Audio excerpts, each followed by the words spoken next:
ग्रामसेवक कॉलनीतील नालीवरील राफ्ट्याचे काम 2 महिन्यातच उखडले. नागरिकांचा संताप.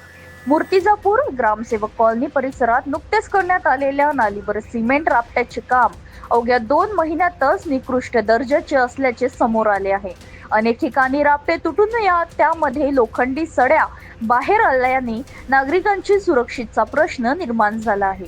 स्थानिक नागरिकांच्या म्हणण्यानुसार नाली व राफ्ट्यांच्या बांधकामासाठी सरकारी निधी खर्च करण्यात आला, मात्र काम पूर्ण झाल्यानंतर अल्पावधीतच सिमेंटचा थर निघून जाऊ लागला आणि लोखंडी रॉड उघड्यावर दिसू लागले. यामुळे परिसरातील लहान मुले, ज्येष्ठ नागरिक तसेच दुचाकीस्वारांचा अपघाताचा धोका निर्माण झाला आहे. नागरिकांनी संबंधित कामाची गुणवत्तेची चौकशी करून दोषी कंत्राटदारांवर कारवाई करण्याची मागणी केली आहे. तसेच बाहेर आलेल्या लोखंडी सळ्या तातडीने दुरुस्त करावी, सुरक्षित व्यवस्था करण्याचीही मागणी करण्यात आली आहे.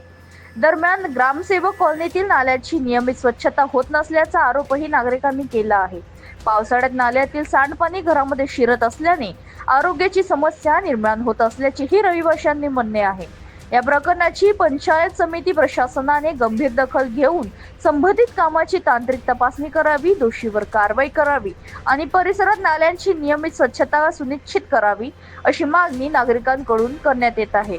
अन्यथा आंदोलनाचा इशाराही देण्यात आला आहे. ते होत असलेल्या नालीच्या समस्या किंवा गेल्या काही महिन्या अगोदर बनवलेले राफ्टे हे बोगस रीतीने बनवण्यात आल्याचा आरोप नागरिक करत आहे आणि लगेच पावसाळा सुरुवात होण्याची शक्यता आणि नागरिकांच्या चक्क घरामध्ये पाणी शिरतो असा नागरिक आरोप करत आहे. जाणून घेऊया त्यांच्याकडूनच काय समस्या इथली तुमची. बरेच दिवसापासून नालीची समस्या आहे. इथे नाली, रस्ते काहीच नाही आहे. प्रॉब्लेम होता. किती वर्षापासून आहे तुमचं? बरेच वर्षापासून आहे. इथे येतात, थोडंसं काम करतात आणि चालले जातात. नाली लगेच आता पावसाळा यांच्या दोन आठवड्यात चालू होणार आहे आणि 2 आठवड्याच्या अगोदर तुम्ही सांगत आहात की ह्या तुमच्या परिसरामध्ये पूर्ण पाणी टोंगळ्या एवढं पाणी राहते. टोंगळ्यावर यावर आपण कुठल्या प्रकारची कंप्लेंट केली नाही का? नाही आम्ही जाऊ दे. पहिले काळे साहेब करत होते. आता ते काळे साहेब गेले पोरीच्या घरी. त्याच्यामुळे कंप्लेंट करायला कोणीच नाही. आम्ही बाळू भाऊ येसाळ करायला आम्ही कल्ला करत राहतो. ते आमचं कोणी ऐकत नाही. सरपंचाकडे बोलले, दाखवून दिलं सरपंचाले. सरपंच कबूल केलं तर सरपंचानं मला कावे काका एवढं बांधून देतो, एवढं करून देतो. आलो, पाहिले, गेले. रामकृष्ण हरी. काय करता? काय आता तुमची काय मागणी आहे?